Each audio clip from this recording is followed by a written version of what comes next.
শয়তান আল্লাহ রাব্বুল আলামিনের দরবারে আরজ করল, হে খোদা, আমি তোমার কসম খেয়ে বলতে পারি, আইয়ুব নবী একমাত্র তোমার প্রদত্ত সম্পদের লোভ লালসা এবং আরাম আয়েশের তৃপ্তিতে তোমার এবাদত বন্দেগী করে থাকে। যদি তার এই ধনসম্পদ ও সুখশান্তি বিলীন হয়ে যায়, তাহলে একদিনও সে তোমার ইবাদতে লিপ্ত থাকবে না। হে খোদা, তুমি আমাকে আইয়ুব নবীর উপর হস্তক্ষেপ করার ক্ষমতা দাও। আমি একটু দেখি তোমার আইয়ুব কতটা তোমার বিশ্বস্ত নবী। আল্লাহ রাব্বুল আলামিন শয়তানকে জানিয়ে দিলেন, তোমাকে আইয়ুব নবীর উপর হস্তক্ষেপ করার ক্ষমতা প্রদান করা হলো। তোমার যেভাবে ইচ্ছা সেভাবেই তুমি নবীকে পরীক্ষা করে দেখতে পারো।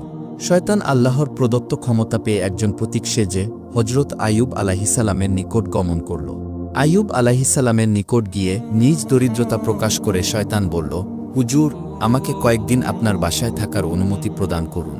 হজরত আইয়ুব আলাইহিসসালাম লোকটির সম্পর্কে সন্দেহ পোষণ করলেন, কারণ তার শরীর থেকে এক প্রকার তীব্র গন্ধ বের হচ্ছিল। তখন হজরত আইয়ুব আলাইহিসসালাম তার সেই আবেদন নাকচ করে দিয়ে বললেন, আমি তোমাকে কিছু টাকা পয়সা দিচ্ছি, তুমি অন্যত্র গিয়ে থাকার ব্যবস্থা করো। শয়তান হজরত আইয়ুব আলাইহিসসালামের এই ব্যবহারে খুবই ক্ষিপ্ত হল, তাই মলিন মুখে সে ফেরত গেল। এরপর সে চিন্তা করতে লাগল, কিভাবে নবীর ক্ষতি করা যায়। অনেক চিন্তা ভাবনা করে সে স্থির করল যে নবীর ফল বাগানে আগুন ধরিয়ে দেবে। যেই ভাবনা সেই কাজ।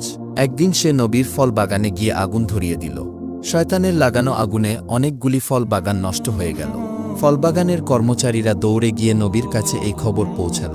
তাদের কাছ থেকে এই সংবাদ শুনে হজরত আইয়ুব আলাইহিসসালাম বললেন, আলহামদুলিল্লাহ, আল্লাহর সম্পদ আল্লাহ নিয়ে গেছেন, এতে আমার চিন্তিত হওয়ার কোনো কারণ নেই। শয়তান যখন দেখল হজরত আইয়ুব আলাইহিসসালামের ফল বাগান ধ্বংস করে দেওয়ার পরেও তিনি বিন্দুমাত্র বিচলিত হলেন না, তখন তার মনে আগুন ধরে গেল।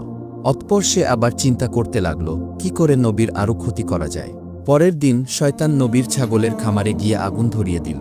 সেখানে আগুন এক বড় ঝড়ের আকারে সমস্ত মাঠ পুড়ে ছাই হয়ে গেল।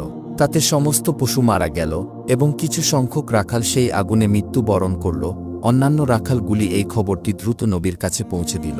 খবর শুনে হজরত আইয়ুব আলাইহিসসালাম নামাজে দাঁড়িয়ে গেলেন এবং তিনি বলতে লাগলেন, আল্লাহর সম্পদ আল্লাহ তাআলা নিয়ে গেছে, এতে আমার বিচলিত হওয়ার কিছুই নেই। শয়তান যখন দেখল এত কিছুর পরেও নবী সামান্যতম বিচলিত হচ্ছে না, তখন তার মনে আরও আগুন জ্বলে উঠল। এরপরে সে নবীর আরও বড় ক্ষতি করার চিন্তা করতে লাগল। হজরত আইয়ুব আলাইহিসসালামের 12 জন সন্তান ছিল। তারা মক্তবে পড়াশোনা করত। মক্তবে পড়ালেখা করার জন্য প্রতিদিনের মতো একদিন সকালে হজরত আইয়ুব আলাইহিসসালামের 12 জন সন্তান এই ওস্তাদের কাছে মক্তবে পড়াশোনা করতে গেল। এমন সময়ে ওস্তাদ কোনো এক কাজে সেই মক্তব থেকে বের হল, আর শয়তান এই সুযোগে সেই মক্তবের ছাদ ধসিয়ে দিল। এতে করে হজরত আইয়ুব আলাইহিসসালামের 12 জন সন্তান